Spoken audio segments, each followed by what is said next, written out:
So up next, we're going to have Sandra and Josh Khankhanian, and they're going to talk to us about the Hugelkulture farming they've been doing at their place.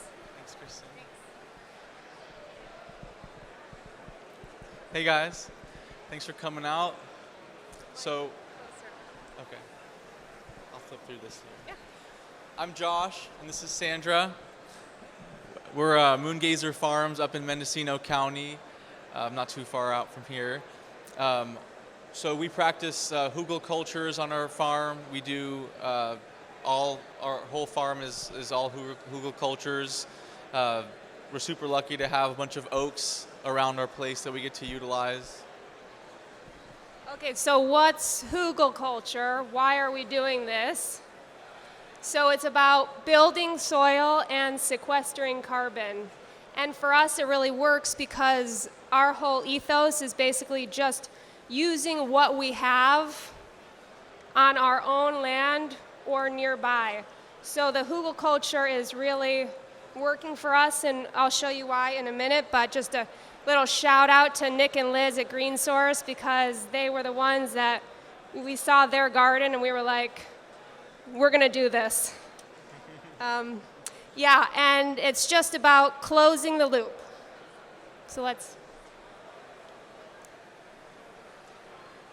So our landscape is oak woodlands, and past few fire seasons we've had fires right up against our farm, and it's just becoming imminently clear that we need to maintain our forest. Our farm is mostly oak forest, and it was just, our chance that the land had not been maintained for years and years and years, so we need to really clean the whole underbrush of our forest. So now what are we going to do with this incredible resource, with all this wood?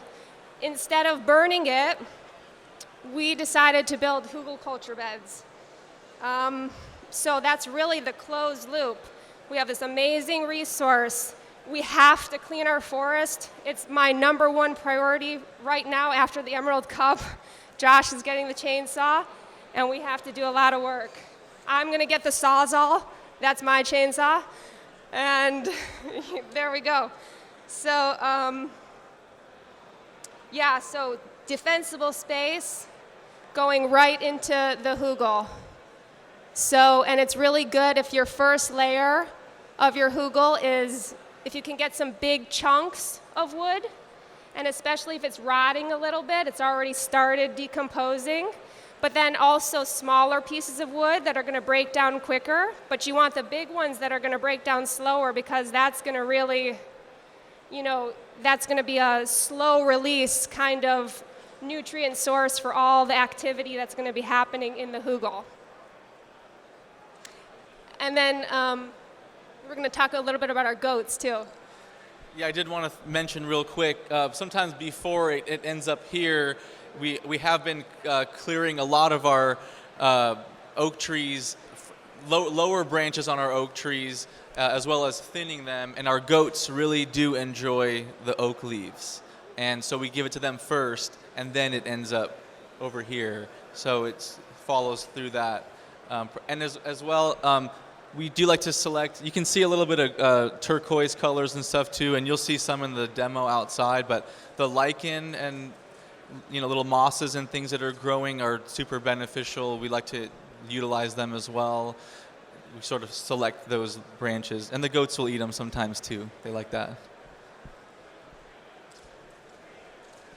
This photo here shows a little bit more of the layering process. Grass hay is that's one of the fourth layers. That's kind of our light carbon that we like to utilize, either grass hay or wood chips or oak leaves. Oak leaves has a little bit more than just carbon, but you can see in the back we have our native soil that we will flip over onto the sticks, and that is actually quite different than what's outside. We had some really nice soil out there to flip on the bed. So most folks, if you're in Mendo or this area on the coast, we have a lot of clay that we're working with, and we utilize it. That stuff has a lot of great minerals, and I like to use the garden fork, the strong one, after it's been a little bit moist, to flip that from the side of the bed onto those sticks and break those up with the tine, so get all those clods broken up. And again, this is just about using what you have on your land or nearby. This is what we use because this is what we have, but obviously whatever you guys have, whatever resources you have, add that, just whatever. No rules. So getting into the nitrogen source a little bit, we can use our goat manure or muckings from our goat barn. That'll also have a little bit of hay in it as well from the ground, a little bit of goat poop and stuff like that gets mixed in. This here that we use, the dark layer, that was some imported organic cow manure that was local that we were able to utilize. And that nitrogen source does get the alchemy going, that gets that breakdown going, that gets our humic acids and other really beneficial life really thriving and getting active, that nitrogen and carbon alchemy. You want to say something? So then the added benefit of these Hugelkulture beds is touching upon what Dan Marr said. Shout out to Dan Marr, teaching us about doing hugels on contour. Okay, now we have this added benefit of water retention and groundwater recharge.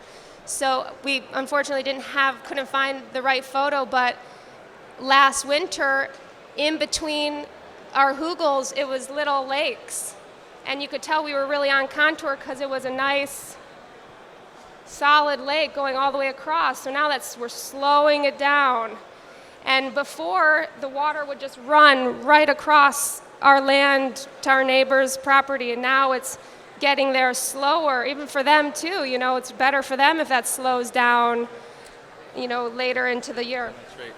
After some big rain, sometimes before we built this was an open field. We moved here a couple of years ago, and after a big rain, the water would flow down to the left of those trees. But now we've had a couple of big storms, and it does hold it quite well in there. And so our 40 inches of rain all of a sudden becomes more in this area, becomes concentrated. It slows the recharge in our area. And something I've been geeking out about recently, I read in the Acres USA magazine about glomalin, which is a really wonderful compound that is created in like the carbon sequestration activity, and this is the number one building block of soil carbon. I have the article on me, and I would love to share with anybody if they're interested. And that's possible because of the fungal base that all that wood that's at the bottom is creating. All that fungal activity is just creating an environment for the mycorrhiza and the glomalin. And just what we're trying to do is, create diversity above the ground. As you can see, we're all about living mulch. We're all about using all the area on the hugel. We have potatoes going there too, flowers, everything. We find that these kind of creeping stuff works well for us with the cannabis. But even more, we want to create diversity in the soil for all the microorganisms that are really, making this possible for us. We don't do any amendments. We just have our, like I said, at this point, the maintenance of the hugels could be a whole other discussion too, but just real quick, we have our light carbon layer like the hay or wood chips, and then we also have some manure in the form of chicken or goat manure, and those two elements, the carbon and the nitrogen, is really all we use. And the worm activity, the pill bugs activity, there's lots of different critters that are leaving their goodies all over the garden, and those minerals is really, we get all our trace minerals from that life and that explosion of life. Yeah, so this is just year 2 we've done the hugels, and it's just been amazing. And yeah, you build the hugel, and then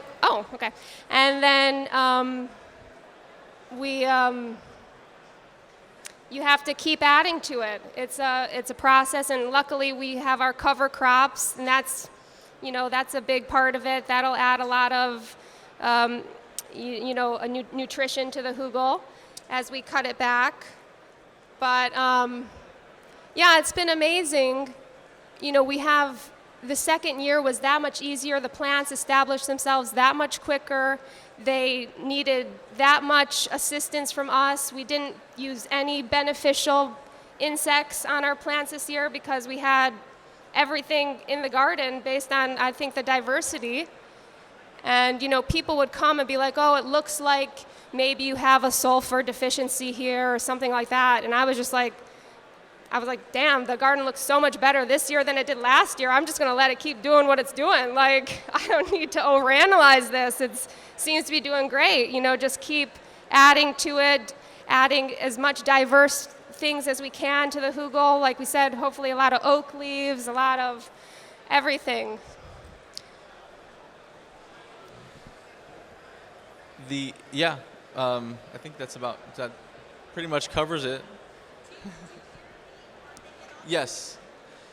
No, our area is very dry, and in the summer we get up in the hundreds sustained for a long time, and we do irrigate, but it is quite minimal, and we still have a lot more breakdown to do. This is year 2.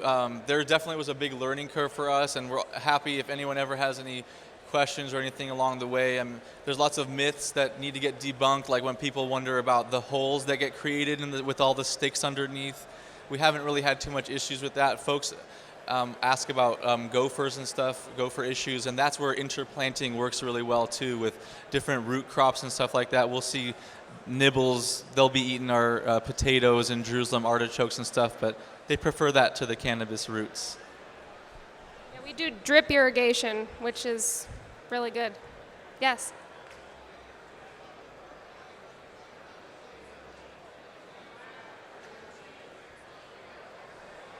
Yeah, she's asking if you can use wood ash. Sure, I think a little bit of wood ash. Everything, kind of all this natural stuff, all the resources you have, a little bit.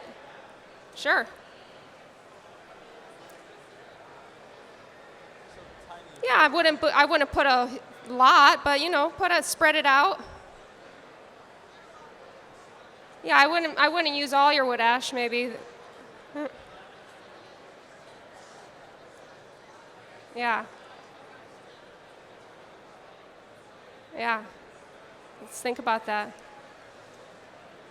And then, Josh built a little hugel outside if anybody wants to go check it out and talk after. All right. Okay, then. Thank you so much. Yay.